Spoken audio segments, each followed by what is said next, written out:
when you're being triggered by somebody and you're being in that relationship dynamic is happening, is to remind yourself, take a step back. You're going to react as your parents reacted to yourself. So there's an opportunity there to take a step back and say, okay, am I actually reacting from my values here, or am I reacting from maybe a past lesson that's not actually applicable today, right?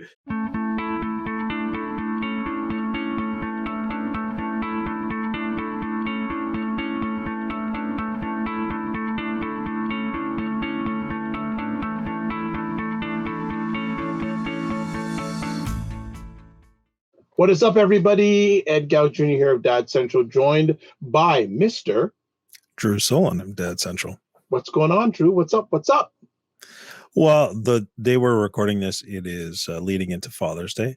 And I've been fielding the question, what do you want to do? What do you want to do for Father's Day? And we had a plan. The weather doesn't look like it's going to cooperate. And so now I actually feel like just chilling out for the day and relaxing at home. So again, I'm always curious, what do dads like to do for Father's Day? So if you're listening to this, I'd love to hear about your Father's Day. How'd it go? Send us an email or a podcast at dadcentral.ca and let us know about your Father's Day. The other thing is I really love this process of connecting with other dads or people who are working in this space and supporting fathers. So it's important that we continue this process. And so I want to just remind you, if you're listening to the show and you find value in it, share it with another dad. Let them know that it's helping you or it's interesting for you. And of course, if you like the content, please, it really helps if you give us a review on iTunes or at least rate the show on Spotify. Love to get that type of feedback so we can continue bringing guests and content that's going to be valuable. So some thoughts for me. How about you, Ed? How are you? I'm outstanding. As I said, Father's Day is coming up, and as usual, it's that one day of the year for dads. And I was reading an article, I don't know who wrote it, but I guess I don't know what they used to evaluate it, but the number 2 most celebrated day of the year is Mother's Day.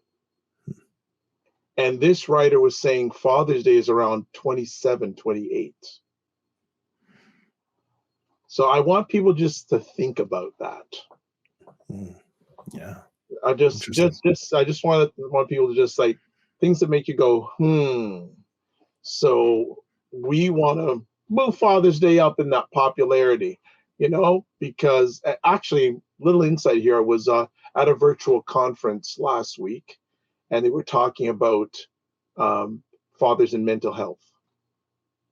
Really good subject. And the facilitator said, put it really cool. He said, what are the 3 first letters in mental? Men. And then he said, what are the first 4 letters in health? Heal. Okay. Men heal, fathers heal. So I thought it was very, very, very nice. And one of the other facilitators, one of the speakers said, because we're amplifying father doesn't mean we're lowering mothers. We're amplifying fathers. We're not lowering the role of the partner. And I thought that was good because a lot of times you'll say, oh, well, fathers, you're forgetting about their partners. No. We're amplifying both. Yeah, well, I think that really aligns with the whole purpose of parents, which is to raise your children. And when you are both supported and you're both showing up at your best, the benefit is obviously for both of you, but ultimately for those children who are experiencing the best of both parents. And so we each have a role. There's unique elements to both mothers and fathers, but they're so critical and so needed for the health of children. And the children are essentially going to grow up and become the adults who are going to run the world. And so it's such a critical piece to have all parents supported to do the very important work. I think it's Andy Stanley who says, every other leadership role you can be replaced, but there's no leadership role like a parent that can ever be replaced in the life of your child. So just tells you how important it is. Absolutely. And you said the word best, which leads into a great segue. The Dad Central show is sponsored by Dove Men Plus Care. Dove Men Plus Care believes that care is the best of a man. Drew did say best, because when men care for themselves and others, there is a positive impact. So when I heard him say best, I said, great segue.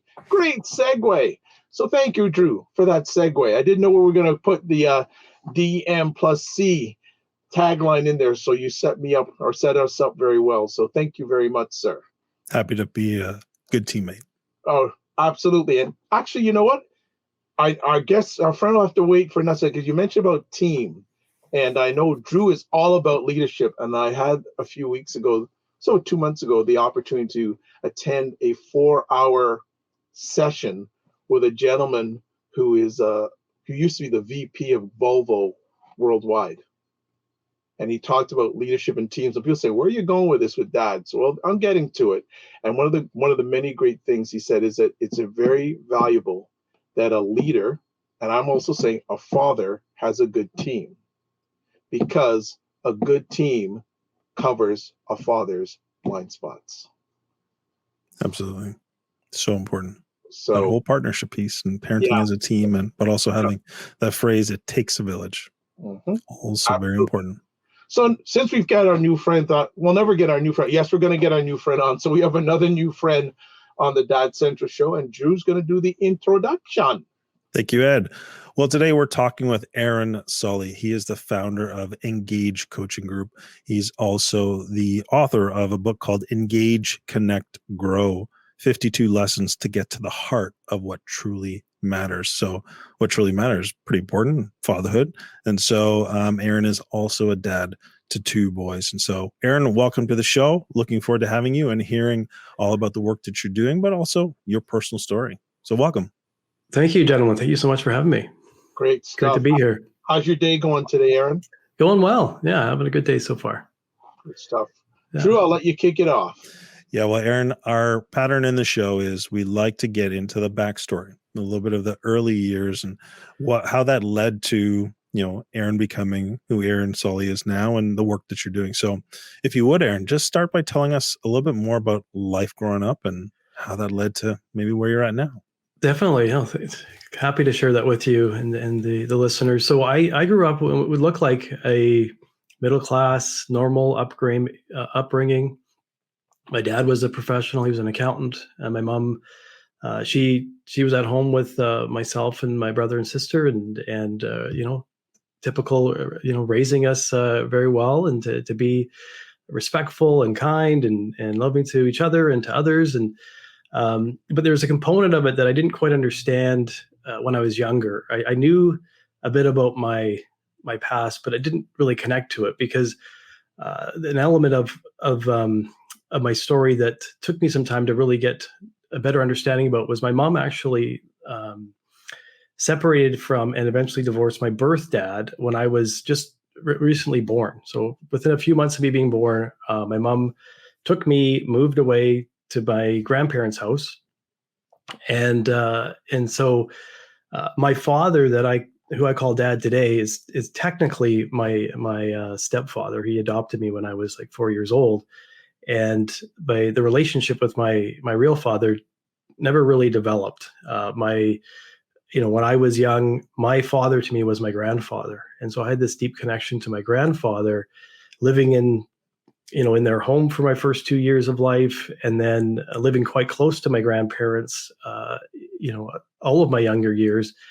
And so I had this connection that my grandfather was an amazing man. He was just he's so funny. He has a great sense of humor. He wanted to be Irish, so he claimed he was Irish. He would sign the census forms that he was Irish, even though he wasn't. But he just had this desire that he wanted to be Irish. He just loved that.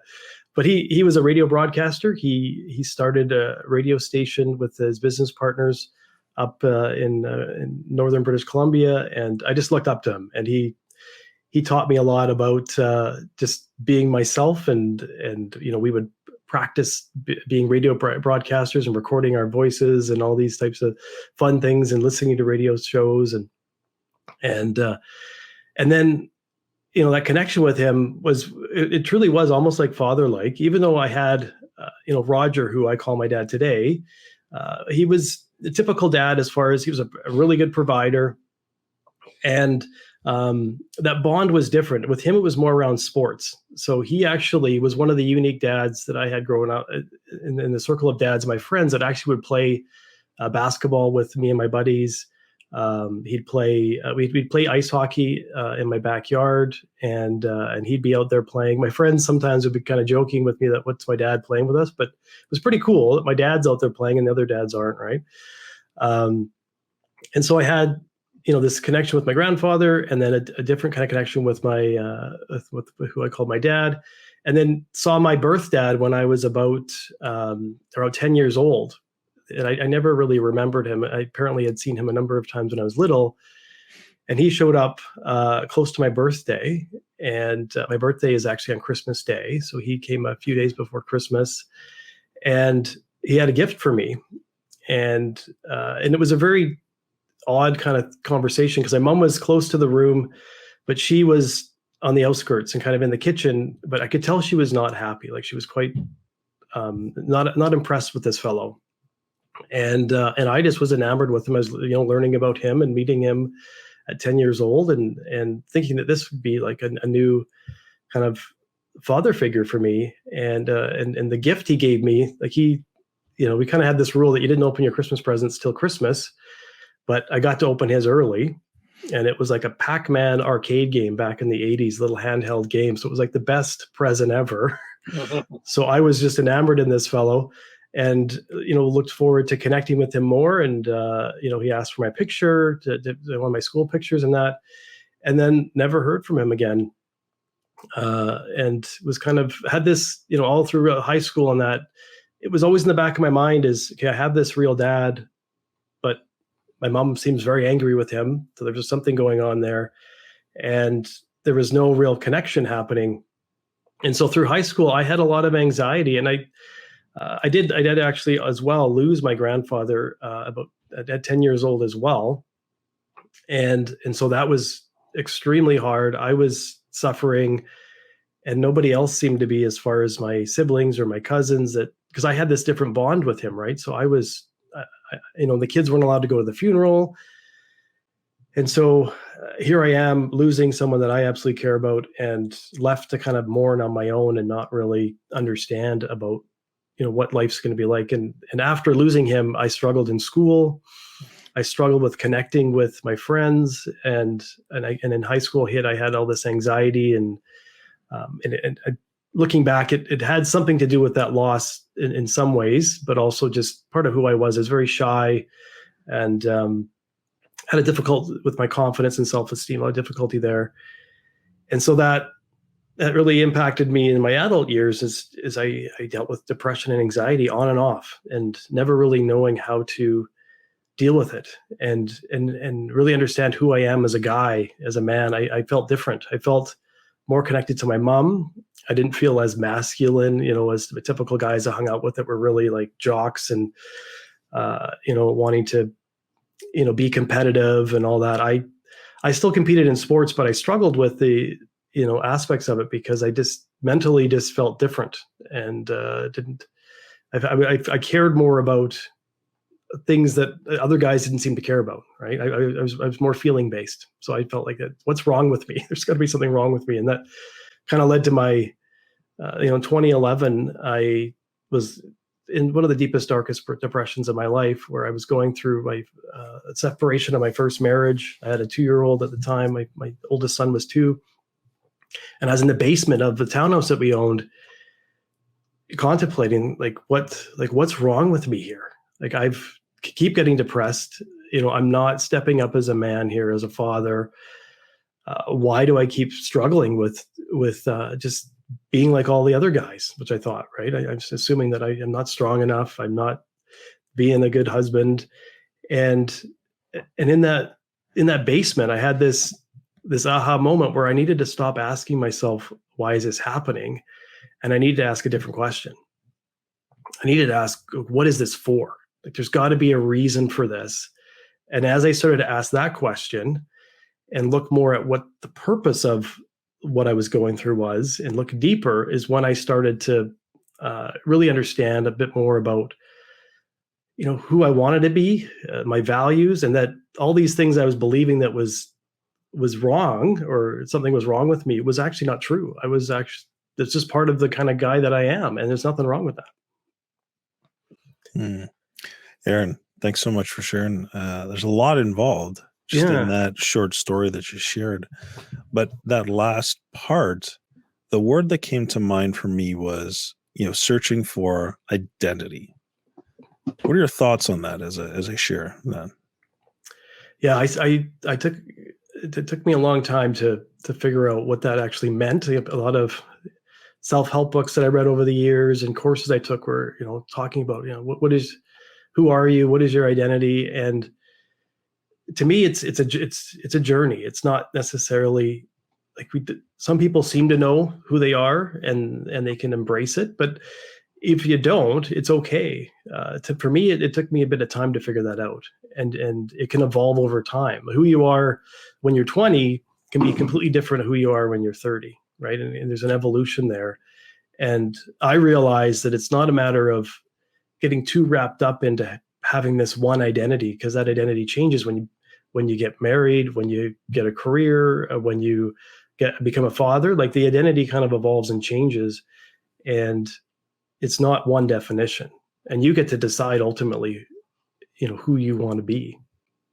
Yeah, that's good. Yeah. Aaron, and thank again for sharing some of that journey.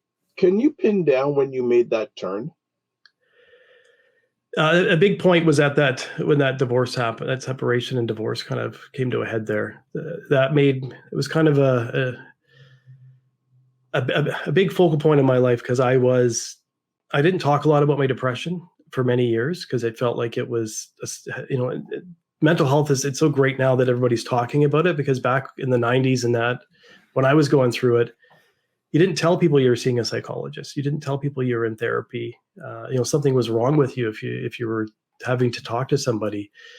And during going through the divorce, I started to tell people what I was going through, right? And I started to let them know that I am getting help, I am struggling, and that was a big turning point for me, because I realized, okay, I need help with this. I've been trying to do it on my own with counselors and therapists, somewhat in secrecy, and now I need to actually let others know what I'm going through, and that started to help turn things for me. Because once I put it out there that this is going on for me, it just, I didn't experience the backlash that I thought I was going to experience by telling people this. They actually embraced me, and from a sense of, okay, what help do you need? We're here for you. I didn't feel as alone as I thought I was going to be. Yeah. I think that's a really important point. There's so much fear or stigma, or essentially thinking that it's going to be much more disastrous than it really is. And so that really, I think, keeps people, locked or stuck and unable to take the courageous step, because that's really what it is. It's the ability to courageously step out and say, hey, here's what's going on for me. And I need some help. I could really, use some support in this process. And I think that's a really important step. Yes, it's great that people are now talking about it more, but there's still individually a lot of, I think, fear that holds people back. And hopefully, the more it's talked about and it's viewed as it's actually courage and wisdom to know when you need some support and can reach out and find the supports, I think the better we'll all be. So yeah, great. Thanks for sharing that, Aaron. Yeah, you're welcome. Ed, did you want to hop in? And I feel like there's some thoughts there. Yeah, definitely some more talking points I want to see if, Aaron, you're open enough to address. How did the challenge of depression impact your early years of fatherhood? Yeah, I guess it impacted my ability to just, because what I found when I was going through depression, like every simple thing seemed like a big challenge, right? Even just getting up in the morning, like I was still getting up and going to work. Like it wasn't impacting me where I wasn't completely immobilized and couldn't do anything, but it still felt inside like I was running on, everything was slow motion, just trying to get ready in the morning and get out the door to get to work. Like I kind of put on a bit of a front and made it work, even though what was going on inside was struggling. So it impacted my ability to have, my weekends. I was just exhausted. So I didn't feel like I had the energy to do stuff with my son, especially when he was younger. There, like the things I wanted to do, and go to parks and do things. Like I'd have moments where I would do that, but then I'd have moments where like I just want to just hang out at home and not go anywhere. I wasn't, I'd still be doing stuff with him and interacting in that, but it would be like more safer things that I didn't have to be out in public, because I was, inside of me, I was worried about what other people would think of me, and all these voices in my head that aren't really true, and these thoughts are not true. But I would just take the safe route versus, oh, let's go try this new activity out that we've never tried before, that I've always wanted to do with you, but I was stuck as to, okay, how am I going to make that happen? Wow. Definitely courageous. I want to bless you for fighting the fight, because I know, especially, raising a young son and going through a divorce, that's like a left right that a lot of people can't handle. Yeah. I want to echo Ed's comments there. And it seems that you have climbed, out of that and are now helping others, right? You have created a coaching group, engaged coaching group. You've been working with men. You've got, so why don't you tell us, maybe what's the one or two key things you would say to a person who is maybe in the place that you might have been? And then maybe can you talk? So why don't we start there, and then we'll pick up from that.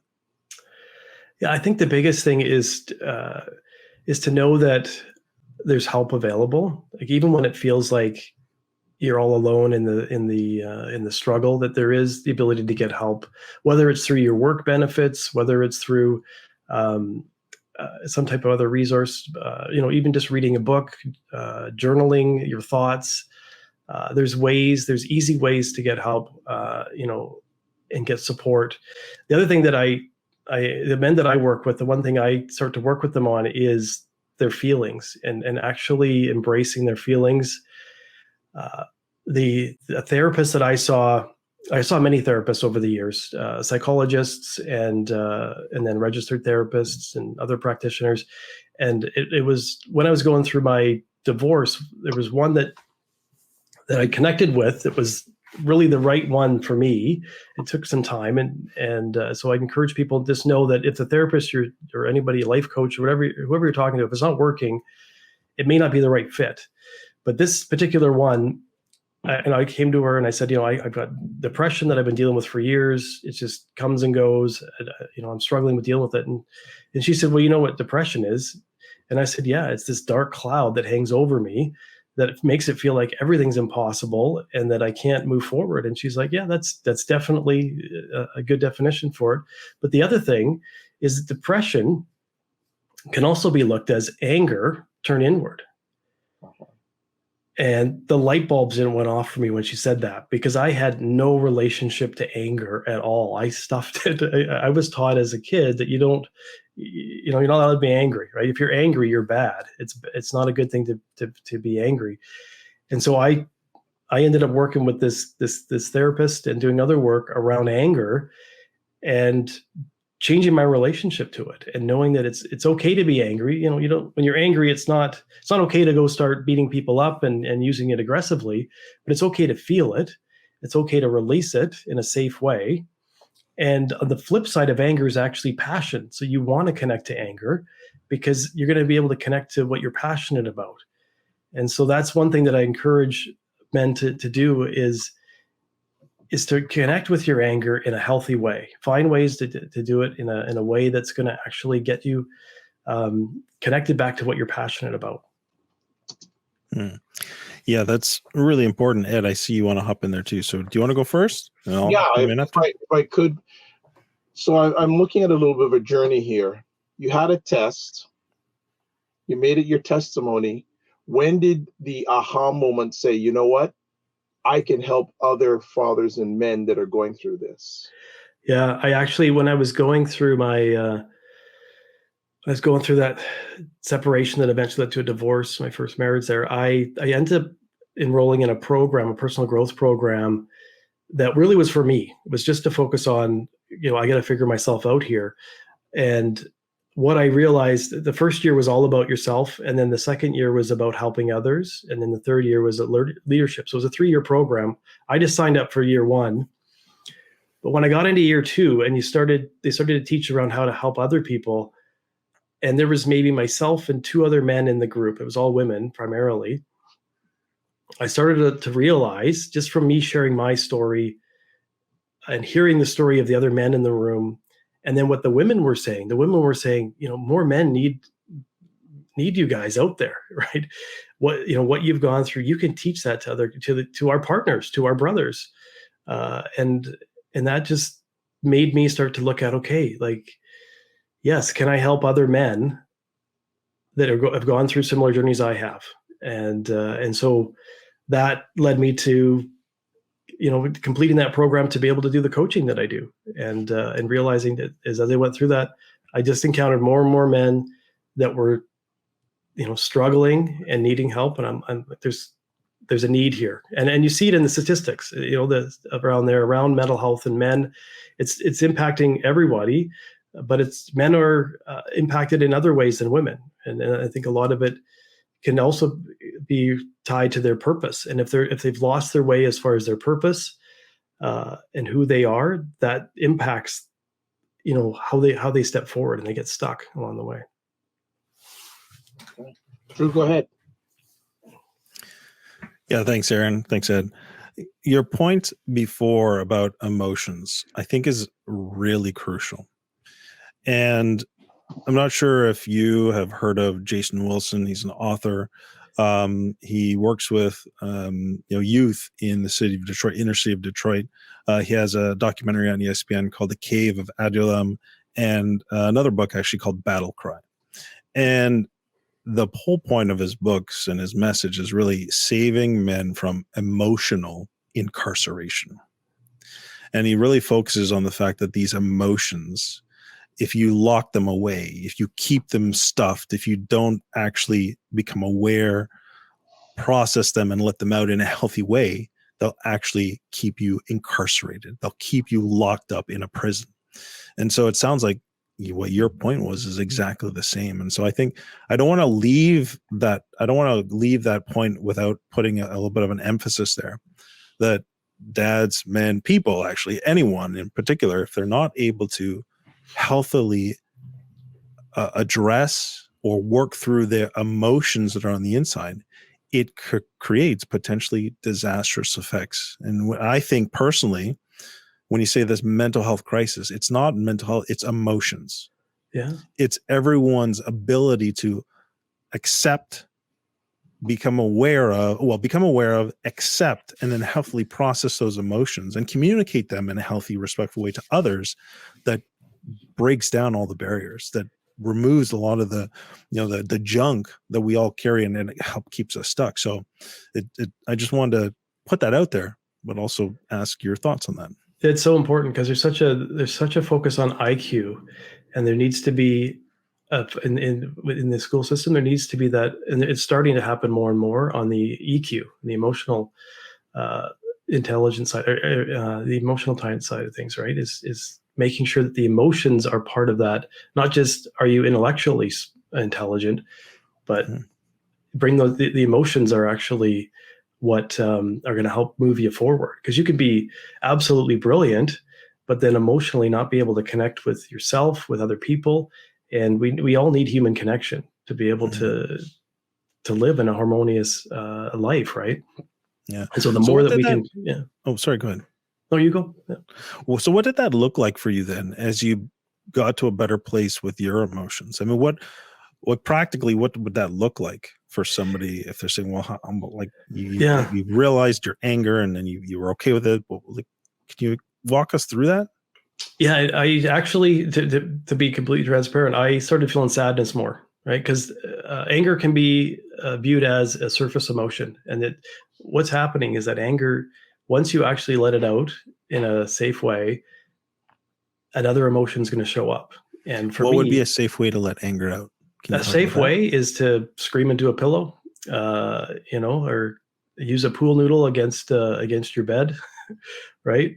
That's one of the things that we used to do. I find exercise for me really helps Exercise can do it too. Yeah, get that anger yeah, out. yeah, definitely. There's ways, yeah. A lot of the exercises I learned were actually releasing the anger in a kind of a yelling way, but you want to do it in a way that's not, you're not going to scare other people. Mm. But yeah, hitting a punching I'm going bag. to throw one more out there. Breathing, actually. Yeah, breathing too. Yeah, Breathing can actually help too. I know you're Yeah. like, what? Well, I think breathing can actually help because it helps yeah, regulate that autonomic Definitely. nervous system. yeah. If you're in a work environment, definitely go to breathing first, and then when you get home, you can hit your punching bag or Yeah, go there's for a something run. very powerful about the physical aspect of, Yeah. releasing, for sure. There definitely. But on the other, once that anger's out, you want to actually allow any feeling to show up, not just the anger. But for me, it was actually the sadness that showed up because I hadn't properly grieved the death of my grandfather. All these years, I was missing him, and I didn't understand why he had left, and so there was a lot of grieving that needed to happen for me to get to a place where I was okay. I felt better about things, and over time, just by the thoughts I was having about, what are people going to think if I do this, or like all these anxious thoughts just seemed to go away because I let the emotions just get released, because um, I started approaching things differently. I became more open to, okay, this is a bit of a stress that's showing up. I'm going to look at this differently now. This isn't about me. This is so this, certain things are not in my control here, right? And be able to have the better mental space, because that emotion's been expressed now. You have more capacity to look at things a lot clearer and from a different perspective. Are you a dad who feels like you're juggling a million things at once? Balancing work, family, and personal goals can be overwhelming. But what if there was a solution? That's why we created our new fatherhood community called Dad Mentor. For over 20 years, Dad Central has built practical tools to help dads. We understand the challenges you face and provide the support you need to thrive. The biggest complaint we hear from dads is there's no dedicated support for their specific needs. But not anymore. Our new community, called Dad Mentor, is here to transform your fatherhood experience. Imagine feeling in control, staying calm and patient when your children misbehave. Picture yourself connected to your children, guiding them with confidence and watching them succeed. When you join Dad Mentor, you'll have access to a community of like-minded dads committed to their dad journey, just like you. You'll also get the Dad's Roadmap. This is a step-by-step plan to help you go from unsure to unstoppable as a dad. Monthly masterclasses and Q&A sessions. You'll get answers and know exactly what to do straight from experts. Monthly group meetups that connect dads over common topics. A dad's resource library. Curated webinars, podcasts, or guides built by Dad Central to help you grow as a parent. And finally, you'll also get exclusive members-only offers and events. Now, many dads do try to do this fatherhood thing alone, only to find themselves trapped in frustration and strained relationships. Then they may turn to unhealthy coping mechanisms like drugs, alcohol, or other distractions, leaving their family and their own well-being at risk. We don't want you to reach that point of regret. Take steps to invest in you and your family today. Join Dad Mentor and go from stressed, tired, and overwhelmed to confident, calm, and connected. Join us today by going to dadcentral.ca/dads. Ed, over to you. Sorry, I wanted to jump on that one. No problem. There's a number of things going on in my alleged mind here that I would say that for a number of men, anger is the easiest emotion for them to have. And another thing I want to ask too is, it's a fascinating conversation for me, because where do many men even get taught about emotions? Fathers and men, we don't get taught this is good. A lot of times we're just jump off a cliff and grow your wings on the way down, so to speak. So I just like to get some more perspective from you, from the number of men that you've helped, about how many of them have a knowledge about their emotional quotient? Yeah, the majority. It's interesting because the men that I've been helping are very similar path to myself. They stuff their anger, and or they used addiction to hide it. Right. For me, I was never addicted to alcohol or drugs or anything, but the addictions that showed up for me would be I actually would become obsessed in a video game or some type of I'd just be binge watching shows. Like I'd find something that would keep my mind occupied versus actually the anxiety or the what was actually going on. So a lot of the men, what ends up happening is they just learn from and watching their own dads and the other father figures in their life, right? So there's a pattern that you may not actually have somebody in front of you saying this is how you deal with anger, but you see it as a kid. You see how your father handles anger, how your mother handles anger, how other men in your family handle anger, and that's what you start to. It starts to imprint in you as, okay, this is how we're supposed to deal with anger. And so there is lessons that are being taught, and they may not necessarily be direct. It could be indirect. Yeah, and I want to jump in here if I can, Ed, and say this is really important. And this skill of learning about your own emotions and then being able to accept those emotions, but then communicate those emotions in a healthy way. The only way that children are going to learn it is if they see it modeled. And the only way for us to model it is to start the process ourselves as dads. And so, I mean, there's a great book. I might have referenced this on the show before. It's by Dr. Josh and Christy Staub, and it's called "What Am I Feeling?" It's a children's book, but it walks through this story of Sam, and he has he's feeling flippy in his tummy. His dad says, "Well, Sam, it sounds like you're afraid," and so he's helping his son recognize the feeling that's coming up. And then they have a simple message that, a feeling is just a feeling. It's not in charge of you. But also have a message of when you name your feelings, it loses its power over you and you know what to do with it. And so some very simple messages that are teaching children about this in the context of a story, but as a parent, you're also learning it too.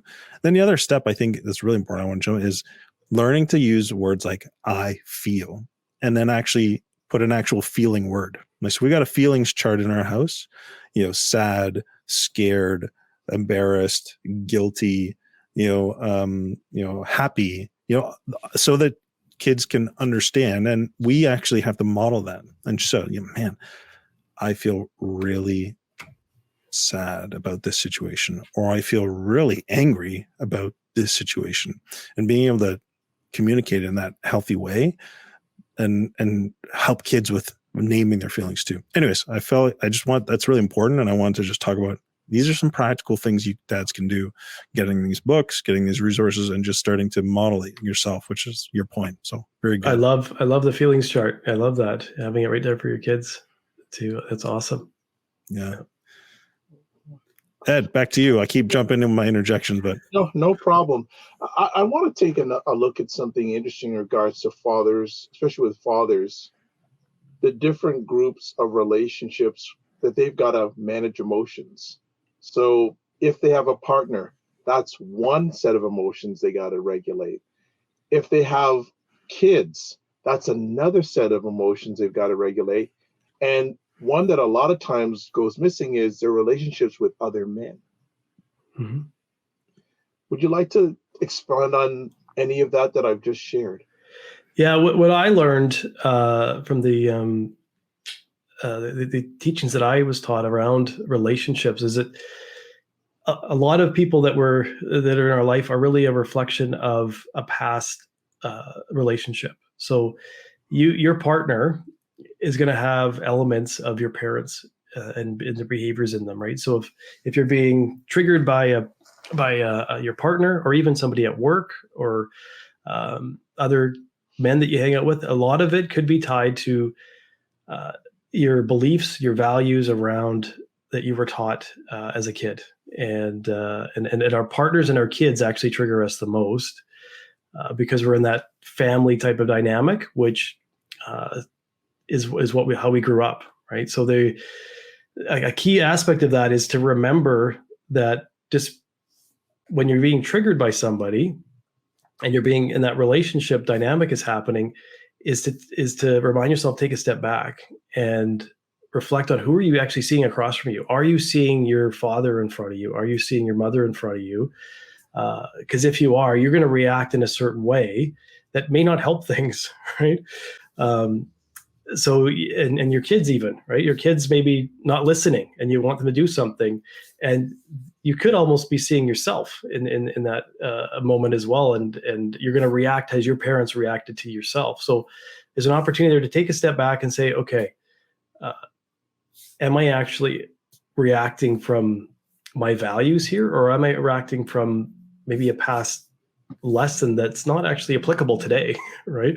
That that I want to change the patterns, because the changing the pattern, actually the first step is, when I talk about my book, that engage aspect is kind of the awareness piece. I'm going to engage in being aware of what's happening in my world outside of me. So being able to make sure that my reaction is actually based on who I want to be versus connecting to what my parents maybe are taught me, that I actually don't believe that lesson anymore. That's not helpful. Yeah, really important. And Yeah. I think it's really helpful to add on that when you see those reactions happening in you, that it's a sign. Yeah. It's not, so it's a sign, and it's there for a reason. So it's, to your point, that's when you have to take the pause and take some time to reflect and figure out what is going on. Is it from my values, beliefs, or is it from something else that I actually don't want and doesn't apply to this situation? Very important.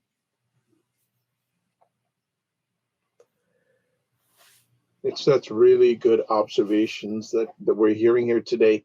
Let me ask also too, with your coaching practice, how much has it changed, whether it's clients or context, post-pandemic? It's been more virtual, obviously. So I was seeing people more in person, but now because everybody's, become accustomed to virtual appointments, I actually see all my clients either, via Zoom or Meetup and Google or over the phone. So just kind of giving people the ability to not have to come to an office space. And then there's anxiety that showed up that during COVID that people are dealing with. Their career may be impacted, where they're being asked to come back to work and they actually don't want to. They want to be more in so they're actually revisiting different areas of things they want to work on with me, because life is different. They want to spend more times with their kids. They're realizing this is important. I really like that aspect, that I was able to see my kids a lot more and watch them grow up versus having to commute to work every day. And so that becomes, a bit more of the conversation of how can I change my career, whether it's maybe with the same organization, or do I have to start looking at the culture of the organization I want to be with, where they actually are accepting of dads being closer to home and being with their kids more. Are you seeing, with those clients that you're helping, are you seeing corporate culture adjust more to the needs and wants of dads? It depends. It really depends on the leadership team, to be honest. Some are, and some are a bit. They're not. They're hesitant. There's still belief in some organizations that if you're not, at your desk in the office, you're not producing. Which that is going to that mindset is changing in the world of work here. What's going to be coming is more research on working 4 days a week, and giving people more flexibility. Like that type of research and proof of that it works is coming to more industries, and so these organizations have to start to adapt. And these men are, they're just going to leave eventually if the organization doesn't embrace what their people are asking for. Right? True. Go ahead. Thanks. Well, I want to shift gears and focus on what you're seeing in your own fatherhood journey as you've grown yourself. So maybe can you talk to us about, Aaron, the dad, and how you're showing up today and the difference it's making in your relationships with your sons? Yeah, so it's a unique relationship, and where my youngest is with me full time. I'm remarried, and I have a 6-year-old son. My oldest is 13, and so co-parenting with him, and so he's with me about 3 to 4 days a week, depending on the week, and so and he's also 13, so he has friends now, and Dad isn't as fun to be around as I used to be, so it's been challenging on the trying to balance seeing and being part of both kids' lives, and also the relationship dynamic between the both of my sons is different because they're not seeing each other all the time, right? So when we have vacation time and we go away together, that there's it's great that the boys get more time together and I get to be with them more, but it also is interesting because they're also around each other more, and that can create a bit of a dynamic there because they're not used to being around each other more. But so I'm balancing things as best I can, but the one thing that I probably learned more from my mom in a lot of ways is just how to be there for my kids, and as far as contributing, so doing things around the house. I helping with doing laundry, cooking meals. That's the kind of dad I want to be, as to be able to be part of their, even if it's just some of the day-to-day stuff. There was, back in the 80s, there was a movie called Mr. Mom, and it was about a dad who was at home more, and he actually helped take care of the kids. And I actually looked up to that dad. I thought that was pretty cool, that this dad is not only just bringing in financial security to the home, but he's actually contributing to the day-to-day running of the household, right? And actually being part of that, which I think is important as far as the part of being a father. Yeah, very important. And most importantly, it's something that comes from your internal drive. You want to be there, you want to contribute, you want to develop the relationship. And certainly the challenge of blending a family or having a child part of the time versus all the time, which is also my dynamic as well, so I can certainly understand there's challenges there. But I mean, let's say if you were talking or coaching somebody in that scenario, what would your advice be to go through that process with a healthiest relationship possible? I think if there's any guilt coming up around not seeing your child, full time and all the time, like, just to really spend some time looking at that, and is that guilt actually valid? You get to be their dad, whether they're in your home 100% of the time or 50% or 20%. Like, you're still their dad, and really checking in as, are you doing the best you can? Because that's all you can do is the best that you can with what you've got. And if the scheduling arrangements are that you see them on the weekends, like, are you just being the best dad you can on those weekends, or whatever the time frame that you have them?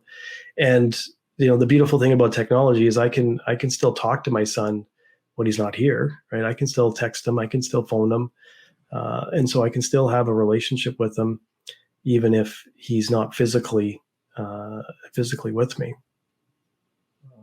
Okay, that's great. Thank you, Aaron. Ed? No, I think this, again, I want to bless you, because that's a very challenging situation. The dynamics, and I have a feeling sometimes you feel like you're walking on a tightrope. Yeah, it has its moments for sure. Yeah, absolutely. No, yeah. I'm good, Drew. This has been an incredible conversation, a lot of great dynamics, and incredibly useful information for fathers and those who love them. Okay. Well, Aaron, thanks so much. Why don't you tell listeners where they can find more about your work and the things that you've got coming up now? Yeah, I definitely can find me on engagecoachinggroup.com, and also on Facebook. There's an Engage Coaching Group Facebook page. I've just started a virtual men's group, so I've created an affordable way for men that are struggling with their career, whether they're stressed out, they're burnt out, they're wanting to have more time with their family, and that their career is not allowing them to do that, or they just, they're in a job, they're making good money, but it's not fulfilling, right? And they're scared to make a change in their career because they're not going to be able to have the financial security that they have been able to provide to their family. So I'm creating this group for men to come and get support from myself, but also other men around how to have, feel fulfilled in their career, be successful, but also have that life balance as well. And you can actually connect through either direct message me on the Facebook group, or there's actually in the contact form on my website, you can reach out specifically about the men's group, and happy to share more information about that. That's great. Fantastic. Well, Aaron, I want to say thank you for taking time out of your positive, productive schedule, and congratulations on what you have done, are doing, and will be doing with men and those who love them. And we want to say thank you for taking time to be on the Dad Central Show. Remember to give yourself grace, and don't just manage your time, manage your energy. Thank you so much. Thanks for having me. Our pleasure. Thank Take you, care. Aaron. All right. Great conversation there. Any takeaways, Drew? Well, maybe it's because it's very relevant for me, but the challenge of separated or co-parenting or blending a family is something that I think could maybe use more airtime and advice from dads and connecting with dads or how to navigate that. Because I mean, every situation is unique and very nuanced, and some could be extremely more challenging than others. But it seems like there could be more conversations and support for dads in this particular area. And I know it could run the gamut, but maybe something to think about moving forward of how do we work through that again with the focus of helping dads be their best and supporting healthy relationships with the people who are in their life that matter the most to them. So that's kind of my takeaway. Yours. Yeah, I'll echo what you're saying. I don't think there needs to be, not there's no if, ands, or but, there needs to be more conversation, because there's never enough conversation. I think the emotional end for fathers and men is huge. You mentioned a book. One of the best books I've ever read about this is a book called He Emotions by a gentleman named T.D. Jakes. It's about 15, 20 years old. And I referenced during our conversation, like a mantra relationship with his partner, his kids, and with other men. That's what I referenced. And it was one of the best books that really breaks down each relationship, because a father man just has many different relationships, but those he broke down into those 3 significant relationships and how to navigate each one of those. And I think it's a great book, very practical book in regards to helping fathers and men and those who love them. So that's what I added. And I appreciate Aaron's openness about his journey. And I think it's really, I love when people make their testimony, and their testimony is running through them. So it's not just himself. I'm working through this. I know others that are working through it. How can I serve them and help their fathers and other fathers and families? So I think that's really good stuff. So as we close out, as always, the Dad Center Show is sponsored by Dove Men Plus Care. Dove Men Plus Care believes care is the best of a man, because when men care for themselves and others, there's a positive impact. We want to hear from you, as Drew said at the front of the show. We'd love to hear via email, podcast@dadcentral.ca.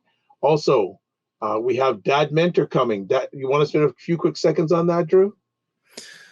Well, it's very similar to what Aaron was talking about. It's a community for dads to get answers to the difficult questions and the support from like-minded men who have either been down the path that you've been or are traveling that path and can really relate to what you're going through.